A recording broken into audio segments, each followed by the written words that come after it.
Hi friends, welcome to Skyfler network. Jubilee Hills by ఎలక్షన్లో Congress party ఒక కీలక నిర్ణయం తీసుకుంది. ఇప్పటికే అధికారికంగా నవీన్ యాదవ్ అనే కాంగ్రెస్ అభ్యర్థిగా ప్రకటించింది.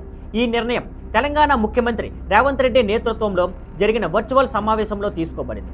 సీనియర్ పార్టీ నేతలతో AICC in-charge Meenakshi Natarajan, TPCC chief Mahesh Kumar Goud మరియు ఇతర సీనియర్ లీడర్లు పాల్గొని సర్వే రిపోర్ట్స్, స్థానిక అభిప్రాయాలు, కుల పరిస్థితులు అన్నీ పరిశీలించిన తర్వాతే చివరి అభ్యర్థిని ఫిక్స్ చేశారు. అందులో ముఖ్యంగా రేవంత్ రెడ్డి గారి సిఫార్సుతో నవీన్ యాదవ్ అభ్యర్థిత్వం పక్కాగా మద్దతు పొందింది.